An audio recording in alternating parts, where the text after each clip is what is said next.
Good morning, everyone. The Ranter is back to go into yet another rambling diatribe of the news of the day. And last few days I've been traveling due to me actually being on vacation, which is a rarity, from work. And so I went down to North Carolina to visit my mother and my brother, who is down there now. And it was a very good trip. And along the way of the travel, I heard pretty much a lot of the news that came and went between Thursday and now, specifically Biden's speech at Independence Hall and the continual revelations of what was found and not found at Mar-a-Lago during the infamous FBI executing of a search warrant. Oh, excuse me, I mean violent raid by the Gestapo. We'll get into that in a moment. But so, while I was traveling and having fun and relaxing and all that jazz, I wasn't really capable of getting on here and expressing myself in terms of this news.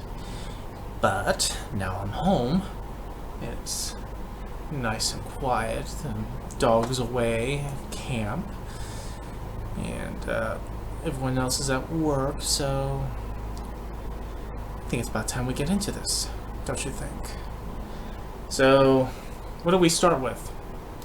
Well, let's start with Biden's speech, which is evidently the pearl clutching of Republicans and more extreme Republicans and anybody else in the middle who just didn't like the aesthetic capabilities of the background because of the color and the Marines. Now, the full disclosure, I didn't actually watch the speech on Thursday because I was actually doing something else, and I don't happen to really need to live on politics. It might seem like that, but it's more along the lines of a hobby, or an addictional hobby. I don't know. Anyway, so I didn't see the whole bunch of the speech. I got the clips here and there while listening to the news coming back and forth from North Carolina and the reactions thereof. And people's reaction to his speech, especially on the Republican side. We will get into that. Anyway, I want to at least read this, which is the 6 takeaways from Biden's speech. This is from the Philadelphia Inquirer. 6 takeaways from Biden's Philly speech slamming MAGA Republicans. First point, the warning for democracy. Standing in front of Independence Hall Thursday night, the president said it was his duty to warn the country that democracy born there is under direct threat. Quote, "As I stand here tonight, equality and democracy are under assault. We do ourselves no favor to pretend otherwise," quote, he said earlier in his roughly 25-minute speech.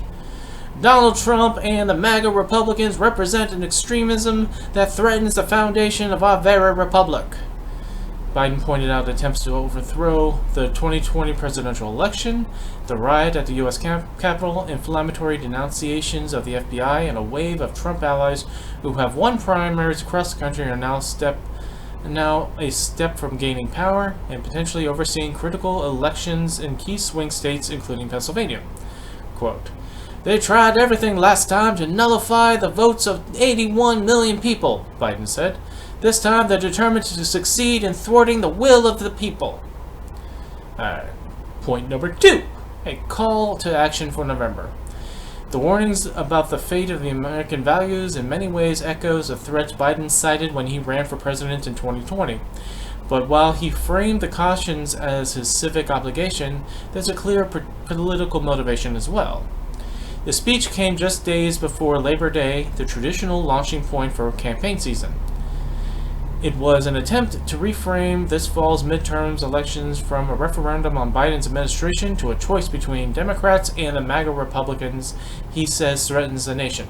Several times in the speech, Biden explicitly appealed to voters to choose a different path than the one laid out by the GOP. "It is within our power. It's in our hands, yours and mine, to stop the assault on the American democracy," he said. In other words, he says, choose Democrats. Politically, it makes sense. The party in power almost always loses ground in the midterms, and Biden's approval rating, while ticking upward, are still struggling. But Trump is also deeply unpopular and for years has driven Democratic turnout and swung many moderate suburbanites away from the GOP. In putting the attention-loving Trump in the spotlight, Biden is both raising an alarm over the threat that's shown itself in 2020 and aiming to boost his party's prospects in 2022. Point number 3. Citing abortion, Biden makes a wider case against MAGA. While attacks on democracy was the main focus of Biden's speech, he also tied his warnings to social issues, including the recent Supreme Court decision to end the constitutional right to abortion. Quote, MAGA forces are determined to take this country backwards to an America where there is no right to choose, no right to privacy, no right to conception, no right to marry who you love, Biden said, pointing to other rights that liberals believe could come under fire. Supreme Court Justice Clarence Thomas offered a roadmap to doing just that in his concurring opinion to the decision that overturned Roe v. Wade. Attorney General Josh Shapiro has made similar case as he runs for governor, linking voting rights to other rights he says are at risk. While Democrats believe that the January 6, 2021 attack on the Capitol and attempts to overthrow the 2020 election were beyond the pale, many of their political strategists also believe that public opinion on those incidents is pretty much settled and unlikely to move voters any more than it already has. But Democrats also believe election denialism is one element in a wider picture of the GOP extremism on other issues. In making the case Thursday, Biden laid out a path for Democrats to follow as they try to weave together an array of issues they'll campaign on this fall. Point number 4. Republicans don't see much unity in Biden's message. Biden's speech was one of the sharpest political attacks of his presidency. Blah blah blah. Excuse me. While Democrats on hand cheered the message that some believe was overdue, Republicans said it insulted millions of voters that exposed as hollow Biden's 2020 campaign pledge to heal the country's political divisions. Quote, the president who claims to promote unity has branded half the country as terrorists. Basically, if you didn't vote for Biden, he's talking about you! It's a remarkable declaration of war against tens of millions of Americans, tweeted Tim Murtaugh, a former Trump campaign spokesman with Pennsylvania roots. Biden said he said he wanted to be clear. He wasn't speaking about all Republicans or even the majority of them, but he said the GOP has become dominated, driven, and intimidated by Trump and his allies. Quote, Joe Biden is a divider-in-chief and it epitomizes the current state of the Democratic Party, one of divisiveness, disgust, and hostility towards half the country, said Ronna Romney McDaniels, chair of the Republican National Committee. I do that because she wanted, in order to her to bootlick to Trump, she had to feel the need to drop the Romney name because she's a Romney. It's okay. Many liberals scoff at Biden's pledge to seek unity in 2020, saying there was no hope for a compromise with the current iteration of GOP. Biden seems to have agreed. 5. Will the message motivate voters? Biden delivered his charge to Americans, one he has been building towards in stump speeches for the last week. The question now becomes, will voters respond to it? An August 22 NBC News survey found that threats to democracy were a top issue among voters nationwide. Cost of living was second, and jobs and the economy were third, though if added together, these pocketbook issues were number 1. Still, that's the highest that concerned about democracy have ranked in recent surveys. And Biden supporters and Democratic organizers at his speech on Thursday said that they see mobilizing people in their communities. The president is right. Our democracy is truly on the line, says Nicholas O'Rourke, organizing director of the Working Families Party. This election is about whether we will have democracy or authoritarian government in the United States. Rosalind Holtzman, an organizer of Tuesdays with Toomey, a group that has opposed Republican Senator Pat Toomey's tenure in the Senate, said she thinks voters remain motivated because the number of Trump-aligned candidates running has only increased since 2016. I have felt since Trump started running that like every alarm bell that I had was going off, she said, and unfortunately my fears had not been dissuaded. Jeff Garris, a director of the 99% Pennsylvania, a political think tank, said he thinks voters are more inclined to show up to the polls when they feel their basic rights are at stake. Still, he noted voting is only effective if it's accessible. We see over and over efforts to try and come up with ways to make it difficult for people to vote and participate in democracy, he says. I think we have to be very, very vigilant in fighting back. Point 6. Independence Hall stole the show. Choosing Independence Hall for the big speech on democracy was both politically smart, have you heard about the importance of Pennsylvania's midterm elections? And symbolically fitting. If the intent was to sound the alarm about threats to the Republic with gravitas, it's hard to beat the theatrics of the clock tower tolling as a Marine Corps band played Hail to the Chief and Biden emerged from the building where the country was born. Independence Hall, awash in red, white, and blue, made for a dramatic backdrop for a speech in which Biden several times invoked the Constitution. We're a big, complicated country, but democracy endures only if we, the people, respect the guardrails of the Republic, he said. Only if we, the people, accept the results of a free and fair election. Only if we, the people, see politics not as a total war, but a meditation of our differences. So yeah, those were the takeaways of Biden's speech.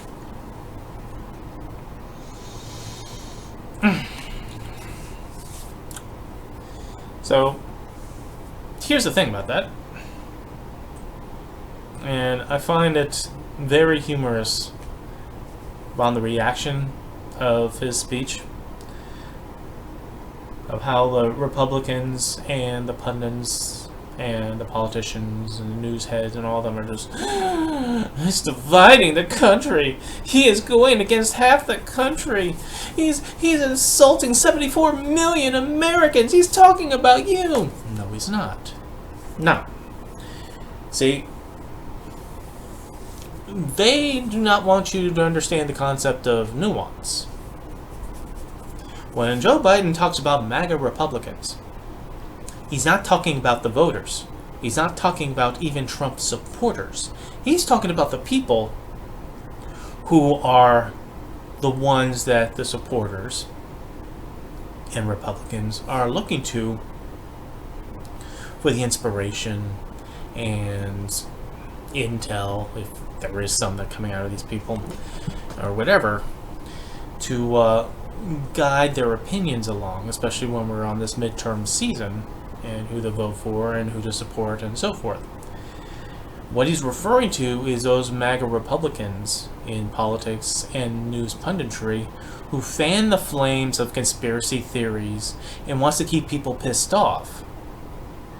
These people are actually far more dangerous because they already seen that they have the ability, like their boss Trump, to incite the people that are supporters into doing things. And these things often become violent. So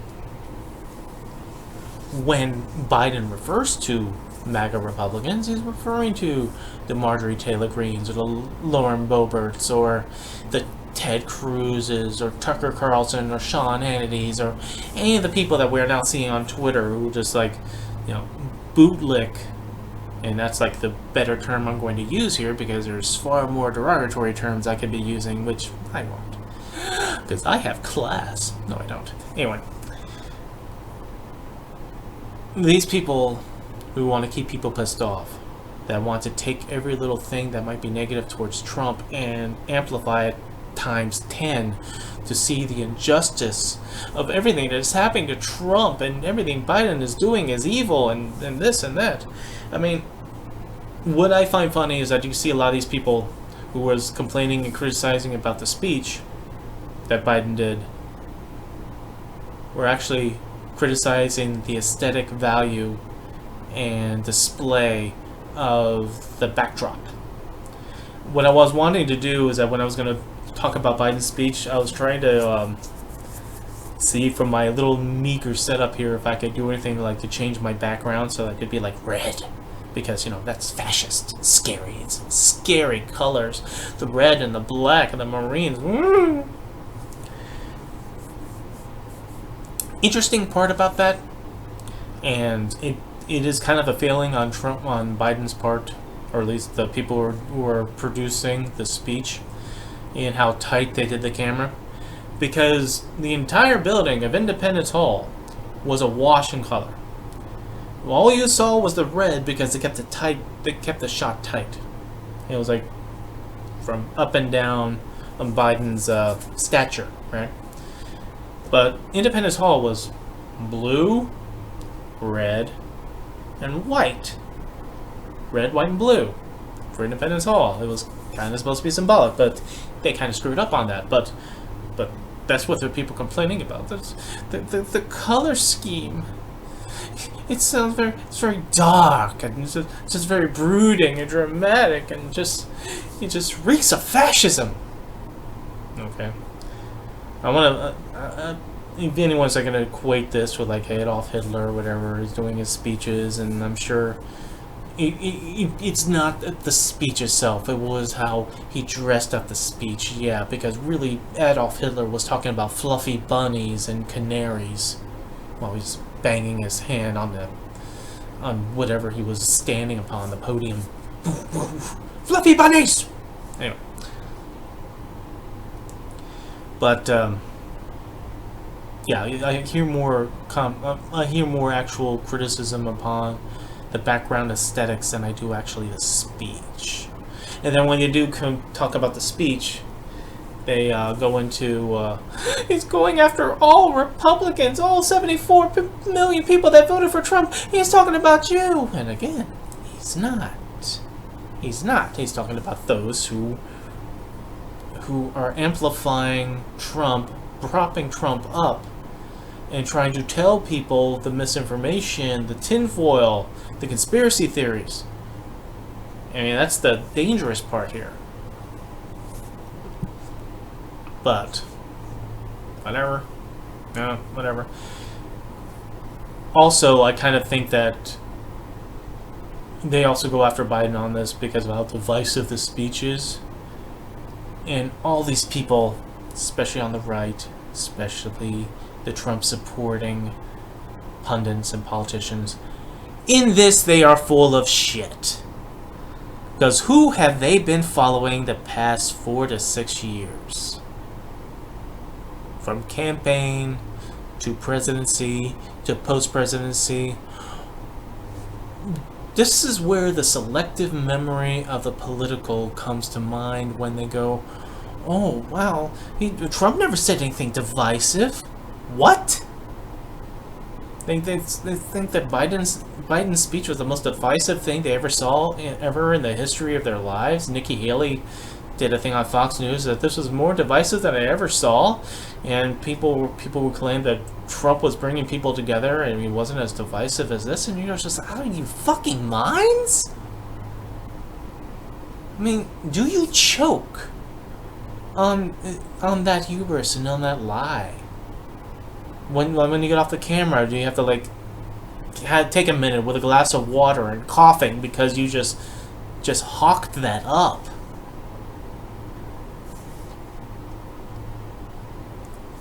It's quite galling when you hear people like that just, oh my god. It's hard to even finish the sentence on that, because it's just it's like people will just say the sky's not blue. The sky is not blue. It's not blue. Sky, clearly it's a blue sky, it's a sunny day. No, sky's not blue. And we're going to say it repeatedly until somebody nods their head and says, oh, well, the sky is not blue. It's like that.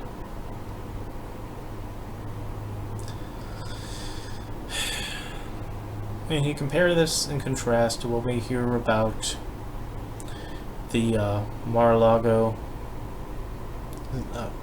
search from the FBI with their duly exercised search warrant that they got for the federal judge that okayed it, for the grand jury that authorized it, you know, every step of the way, the proper and above board of them going and exercising the search warrant on Trump's Mar-a-Lago.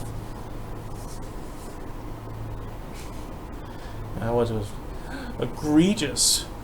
Just horrible. This raping of justice that they went knocking on his door. Yeah.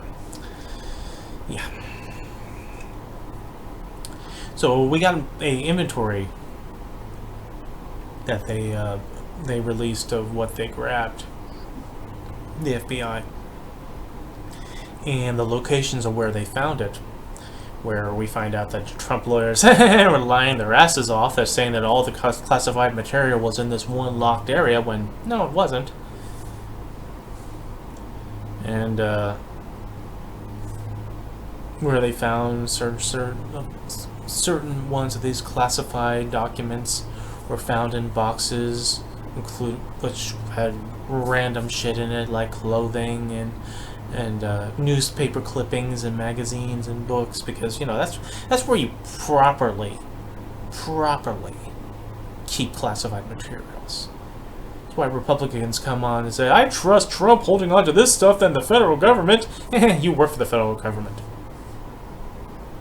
Keeps reminding me of like anybody who keeps like, he's like talking about DC's a cesspool, DC's a swamp. When I go there, I feel like I'm behind enemy lines. So why don't you vote for me so I can be part of that government?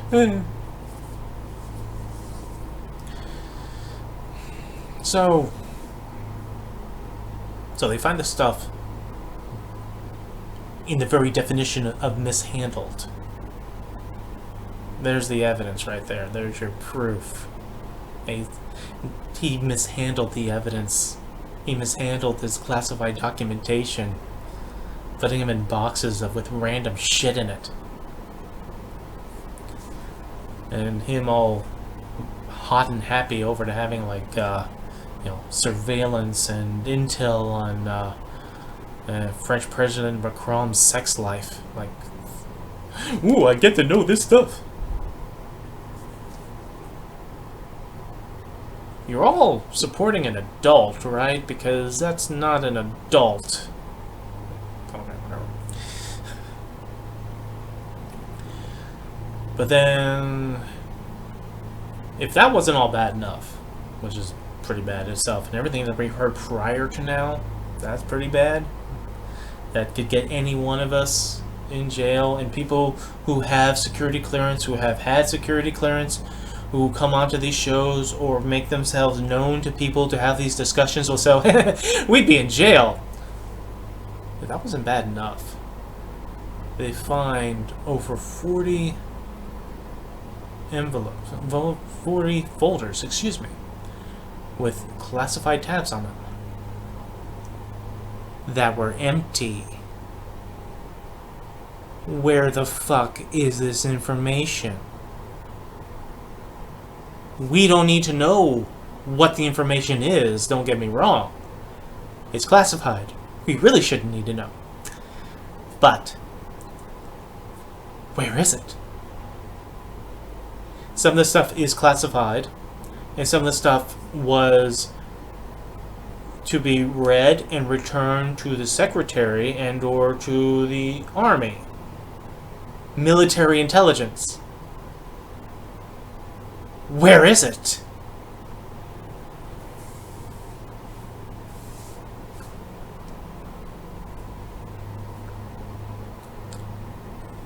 I know, I'm kind of silent here. You know, just like a little pregnant pause here, and my hands are being a little wiggly. But I just need to make this clear as the most articulate as possible, and I'm losing it here. What else can you claim other than Trump stole classified documentation, military intelligence, and it's gone? How is that at all not something that everybody should be having a problem with? It's not to mention that during this whole span from the raid on up, how the goalposts kept moving by Trump and the Trump supporters and his little minions and gerbils and those who were on Twitters who, oh, I want to see a search warrant. Okay. I want to see the affidavit. Okay. Oh, it's redacted. Unredacted. No. And then you find out not only he's been keeping and hoarding classified material, that some of it is fucking missing. I'll wait for the real good, conscientious, reasonable, responsible response to that as to how to defend this. Because I'm sure that will come up. That'll be defense.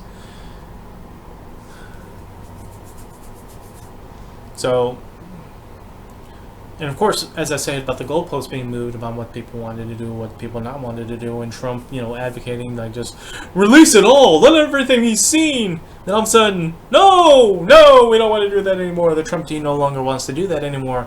So they pushed for having a special master be involved in compiling this information that was already acquired. And amazingly enough, they had a federal judge agree to that. So there will be a special master. People think this is a major win for Trump and his team. I don't know. I don't know if it really is, because I've heard this discussion come up before upon whether or not this would be a good or bad thing for Trump. I'm not necessarily saying that it would be a bad thing since they're wanting this to happen, but I don't think this would save him. I think a special master, what it is somebody independent of the Department of Justice, who is a third party, who is going to look over this material. What it's going to do is that it's going to freeze attempts of the DOJ to continue researching the material that they already found. So that halts. And then, because until the special master looks over this stuff and then either allows them or disallows them to do so. What I feel this is just another one of those delaying tactics, which is a motif of anything that Trump or the Trump minions do, is that they delay, they pause, they want to drag this out as long as possible. First thought is to drag it out to the midterms, that if the Republicans actually win the midterms, then many of these investigations will simply just go away. Like the January 6th committee, that's going to go away. Because we know Republicans are not going to be really interested. And even if they do continue it under their watch, it will then turn into, how many Antifa people were there? And then just sidestep everything that had to do with Trump involved with it. And just focus on maybe some fall guys that already was taken down. Now, the other half of this that I was going to get into was Trump's own speech at Wilkes-Barre. But frankly, for me, you hear one Trump speech, you hear them all, because they all are the greatest hits. He'll talk about whatever's happened currently and make it as melodramatic as humanly possible. Because according to Trump, the FBI broke in with a battering ram. They slapped people around. They black-bagged them. They carted them away. They broke through his safe. They smashed and grabbed everything. They defiled people's rooms in order to grab shit. And, it's horrible. Then they set the place on fire, and then they salted the earth so nothing could grow there again. I paraphrased that last part, probably. But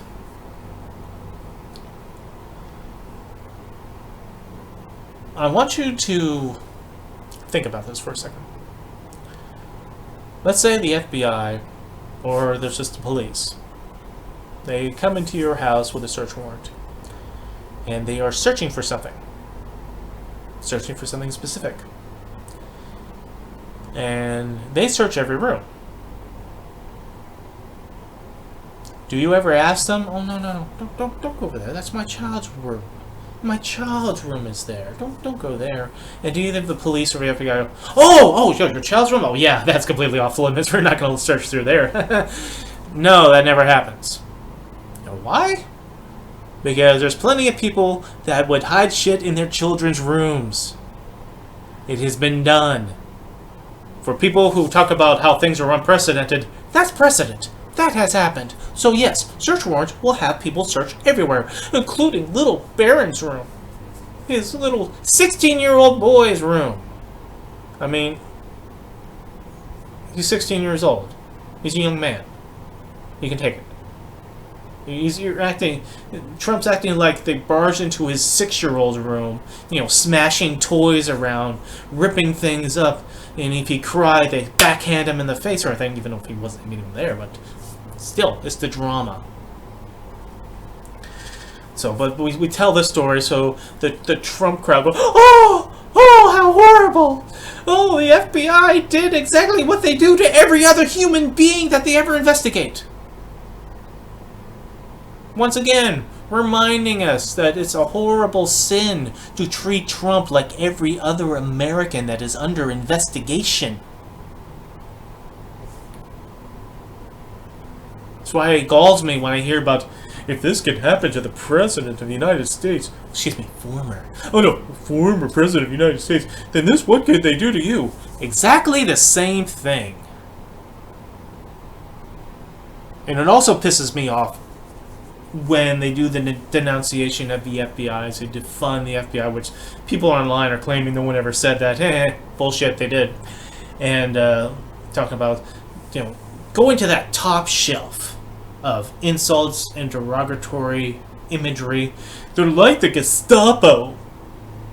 They were like the Gestapo when they went and exercised a search warrant on Mar-a-Lago. Really? They're the Gestapo, huh? So, were Trump's staff, they tossed a black bag over their heads, took them away, never to be seen again. And some of these people being interrogated by the Gestapo, the FBI, the last thing they saw is the drain on the floor before they get their heads blown off from behind.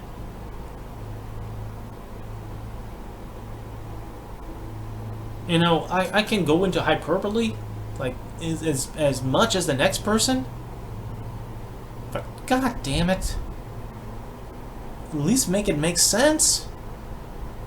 Or you're just exerting this imagery for the imagery.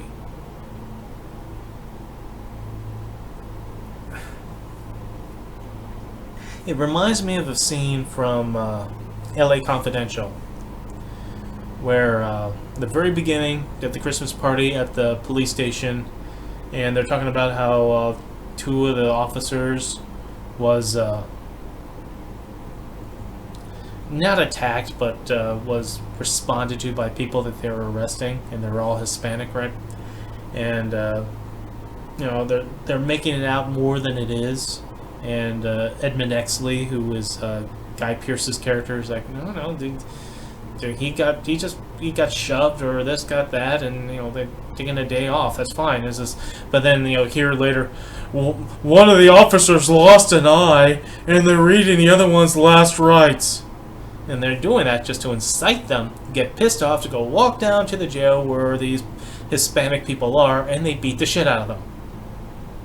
Of course, in front of the newspapers, that was even better. But it's like that. It is like that. It is the incitement. This is the very definition of what incitement is. You have to outrage the people, and then swirl in the idea of, who's going to stop them? Who's going to stop them? Who's going to make America great again?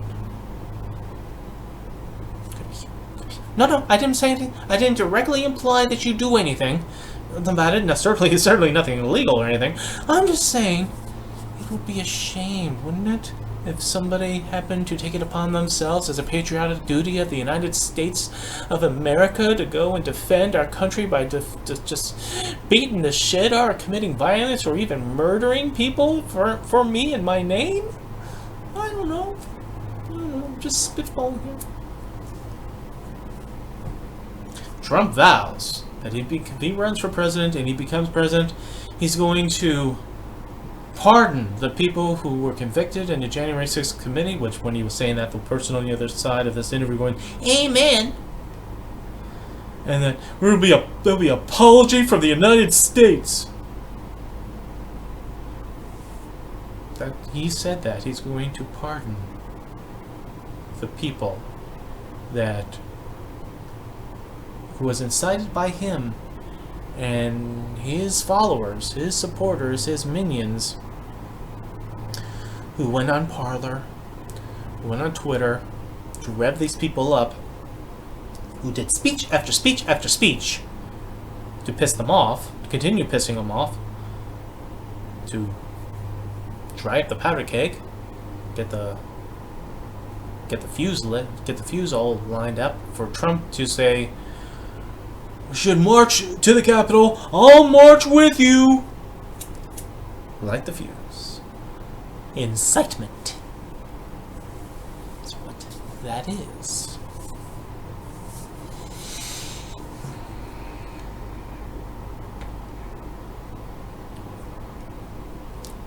So, this is what we're doing in our politics, right? Now, a couple months ago, especially after when Roe went down, I was really believing that there was going to be a big red wave coming to midterms.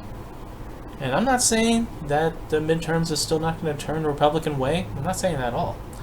But that wave has come down a bit. And one of the reasons why it's come down a bit is Donald Trump.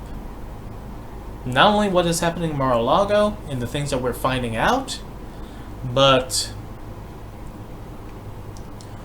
when all these races become referendums on Trump and all these candidates start acting like Trump, especially towards each other when they accuse each other, other Republicans I might add, of not only being rhinos, but they're surveilling and they're committing voter fraud.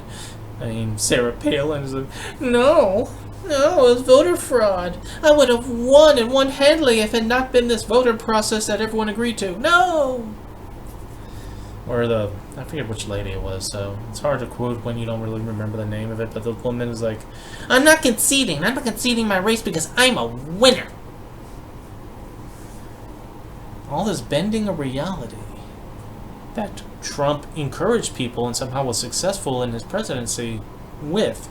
So they think it's all a winning thing where we're just not going to believe in reality. We're not even going to acknowledge reality. We're just going to say this, and we're going to continue to say this until you nod your head and agree. And if we lose, we will spend the next 6 years, 8 years, 25,000 years crying about it because we were stolen, it was cheated. And we're going to stay in the public eye because we're going to act like a whiny little bitch because we still need attention. Which is Trump. Remember when Trump said that Biden won the presidency, somehow won the presidency, that Trump would simply go away, that he'd be far happier not dealing with politics? Well, that was one of the many, many, many multiple lies he told, now wasn't it? Because he never went away.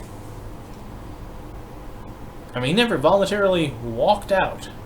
I mean, you could claim that his fan base was still, supporting him and amping him and propping him up, but if he simply says, you know what, screw this, I'm gonna go, I'm a multi-millionaire, I leave a hedonistic lifestyle, I don't need this shit, then he would go. They would sashay away. But no, he doesn't want to do that. And especially now, since being president of the United States is now a legal tactic for him.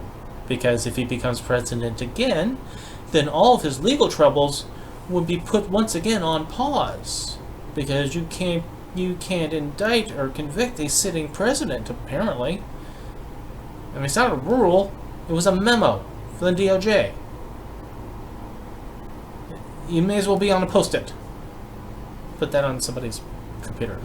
Reminder. We can't convict presidents who are sitting.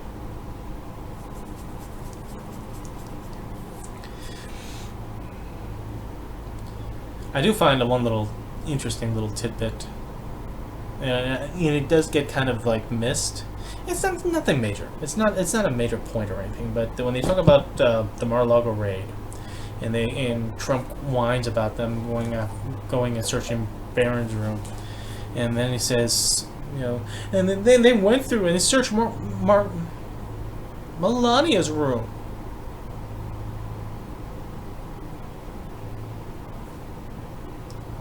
So, not to pry in your personal life there, Donnie, but you're not sharing a room with your wife? Oh, that's too bad. Guess you didn't want to pass Stormy in the hallway? Anyway. Not a major point. But, swing back to Biden's speech. Was he going after all Republicans? No. Was he going after all Trump supporters? No. He was going after those people that are Trump enablers, Trump boosters, people in the political eye, politicians, news pundits. He's going after those who fan the flames of conspiracy theory, who want to do everything they can to piss people off. You see it on Twitter. Like every day you'll see somebody macroing is like Ashley Babbitt, her death, and said she was killed in cold blood by this guard, such and such, and doxes the guard's name. Remember, he did this. Yeah, he was doing his job, defending the Capitol.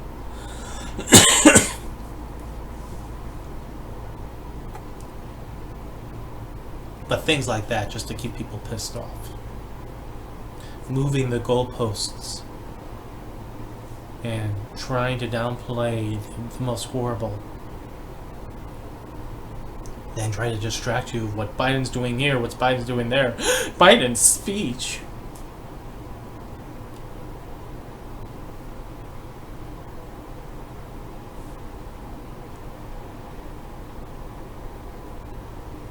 We went over, or I went over, potentials of what would happen if Republicans win the midterms.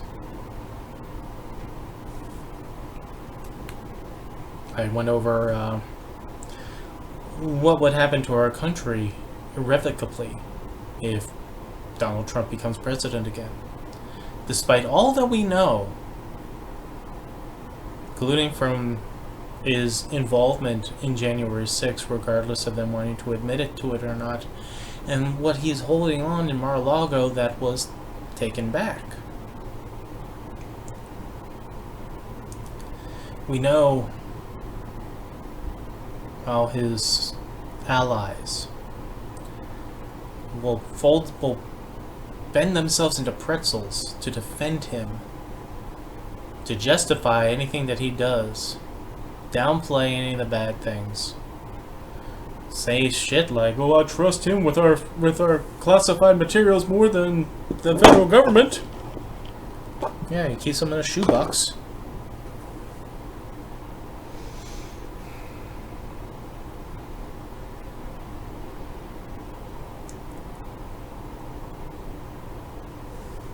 It's just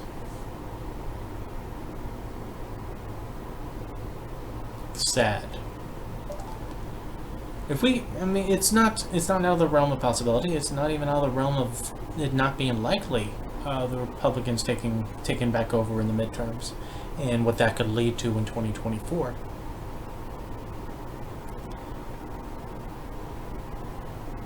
But the people who are so gleeful in these outcomes, who are not really paying attention, who just want to own the libs and bring back Donald Trump because he's entertaining and he pisses people off and they like seeing people pissed off. But they don't see what's happening around them because they're too busy being entertained. I can give you one closing example of what I'm talking about. Mississippi. The capital of Mississippi, of the state of Mississippi. They don't got clean water. And I mean, seriously, they don't have clean water. They advise people when they take showers to do so with closed mouths, so they don't accidentally ingest the water.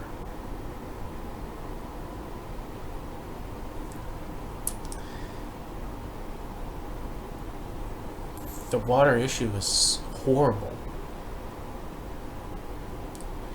This should go beyond politics, as Mississippi, regardless of it being red or blue or whatever, these are American citizens in an American state that requires assistance in cleaning its water.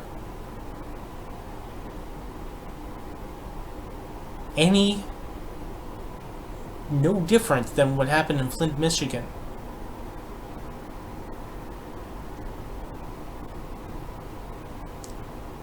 The governor denied any infrastructure support for Biden due to fucking politics.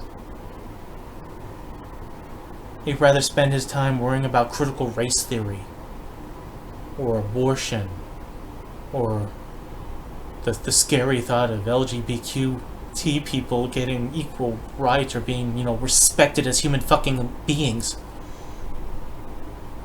How was that focus? And while he's focused on that, and especially focusing on placating Trump because he's one of these folk, he is, his people in his own capital don't have clean water. Now, I'm sure as governor, he can have a whole shed full of Aquafina and Deer Park and other bottled waters. And maybe he can turn a little profit by suggesting that everyone, buy a supply of Evian, so they can content themselves on bottled water and not worry about their own water being filthy.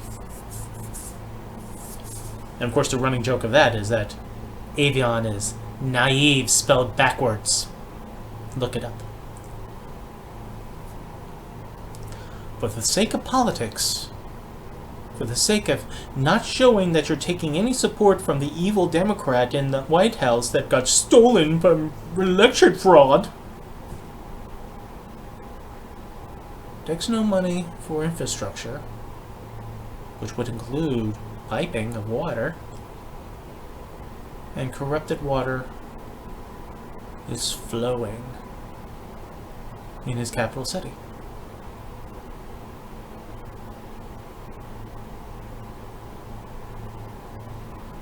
Is that the trade-off for the sake of politics? Really? As a political official, are the people in Mississippi okay with that? Because that is a whole other discussion. If there actually are, we'll take the sacrifice, we'll take the hit of not having clean water for us and our family, for us to own the libs. Really? Is it because that is something that not only us peons on YouTube talks about, but other people need to be probably talking about, and maybe probably some really official psychiatric people need to talk about it, because that means that's a level of political loyalty that is detrimental to one's health, mental, emotional, and physical if they're drinking the water. And that might need to be studied.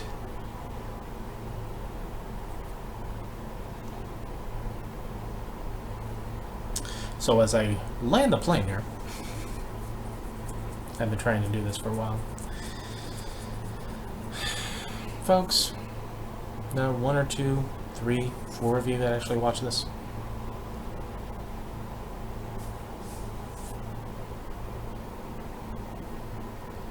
At some point, we have to put the politics down. We have to put the sword and the shield of our politics down. And realizing that our reindeer games in politics it can, has, and is currently hurting people. The collateral damage, like in Mississippi. The collateral damage of, like,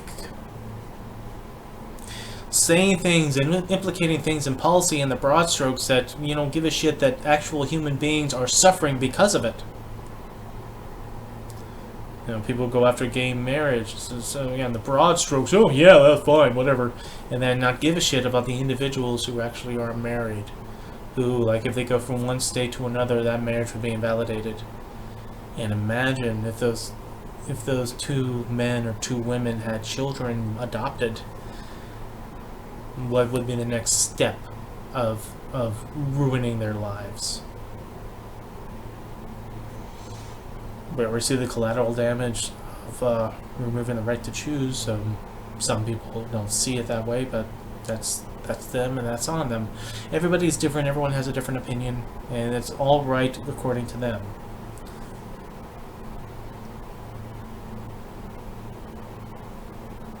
Go after the collateral damage of being so against the Department of Education that you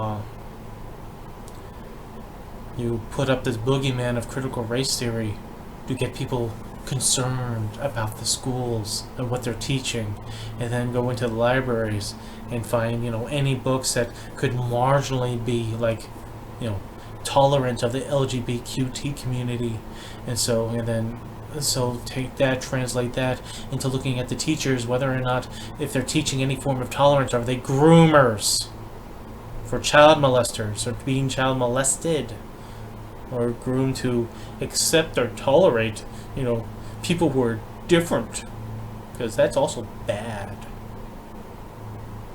And to the point where, either you advocate for homeschooling, which some people do, and that's fine, when those for the right reasons, for those who just want to control education, so education can be controlled either by the parents or by these powers that be, so that they can teach, or have the children taught the way they want them to be.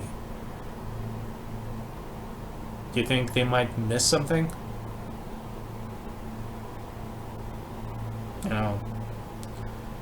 Some historical, or civics, mathematics, or English. Could be something outside of their scope, or outside of their, let's just say, even political viewpoint of the things that they want their children to be taught, that they might miss something, that if when these children become adults and then leave the orbit of their parents, they probably might be totally unprepared for, because they were only taught this narrow scope. And there's so many things out there that could have been taught, even minorly, because I understand, growing up in the public school system, that after a while you get the hint that even though you have this book, this full textbook full of knowledge, that the teachers are unfortunately so hamstrung that they can only teach you the root words of every other topic or every other paragraph in a particular chapter, have a test on it, make sure everybody passes, and moves on.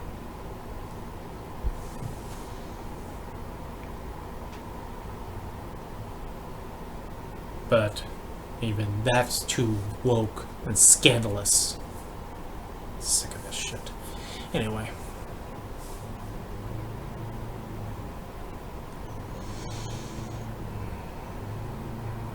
So they demonize that, demonize education, all in the sake of politics. Like everything else, all in the sake of politics. We laid the politics down, and everyone go from their little polarized camps, like mingle out to the middle, where that nice little meadow is.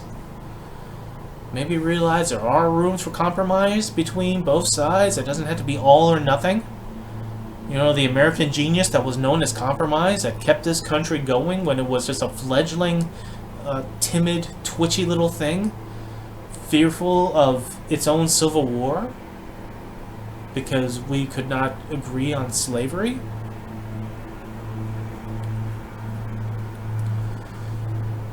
takes compromise to move forward. If you're going to do all on one side and push that through, especially if you have majorities, and you're going to be shocked when the ebb and flow of politics goes the other way and they have the majorities and they either dismantled everything you just did or they push their own agendas which supersedes yours. Come on, guys. We said moderates, I mean true, honest to God, moderates and centrists, people who actually did the work, who did not go on the news shows, who did not need to have talking points or buzzwords or be active on Twitter, but actually did the work of government. You would think that people like Marjorie Taylor Greene, who has her own pod show, has nothing to do as a congresswoman. Well, if she has something to do, then why is she there? Go do a podcast. Why are you there? You're not doing any work. Or you want to do there just to yell at liberals, trash trans rights, whatever, just so you can get on TV. You're not doing any of the work. Which again, emulates your patron because Donald Trump, even as president, didn't do work. And once again, a reminder, especially over this Mar-a-Lago shit, where people go, oh, what about Hillary? What about Hillary? A reminder. Trump had 2 years of his 4-year presidency with Congress and with a hand-picked AG. Could have investigated Hillary. He could have done what he was been crying about and bitching about and complaining about before his presidency, during his presidency, and now after his presidency. He did nothing. Because the value of Hillary Clinton to him, and I'm assuming to all of you that complain about her, because you want her there to complain about. You want her free. He wants her free. Why? Because then you can always point to her and say, what about her? What about her emails? What about using an unsecured phone or unsecured email to taking emails? What about her? So the juxtaposition is that don't look at my shit, the shit that I'm actually doing. Look at her. Stop looking at me. No, stop looking at me, because that's just mean. You're all being mean to me. Look at her. Because if she was convicted, of something, right? That got investigated, because she certainly, God knows she got investigated. Then there would be nothing to talk about. Then there would be no juxtaposition. There would be no, oh yeah, what about? Because there would be your consequence. Actually, there would be the consequences of what happened, what Donald Trump is doing. That would be, oh shit, Hillary Clinton did that just for that and got convicted. Look at Trump and all the shit that he has in Mar-a-Lago. Yeah, he doesn't want her convicted. He wants her free so he can complain about her. And one last thing, because I neglected to mention this in the last video. For all the people who say that they should defund the FBI, that the FBI must be torn down, that Trump, when he comes back to president, should lay waste to the FBI because the FBI director serves at the pleasure of the president. While you were all calling the FBI the Gestapo and this horrible organization and this and that, over this same time period, the FBI did a nationwide sting and recovered 121 children from children traffickers. Since they're so bad and you want them defunded, should they just give those children back to the coyotes and to those that kidnapped them or are selling them?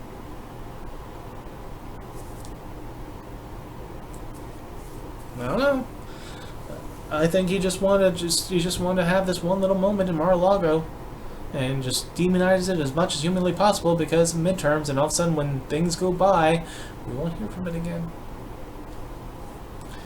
In any event, Ranter rants because the urge to rant is rising, and you all give me plenty of things to rant about. I will see you in the next political travesty.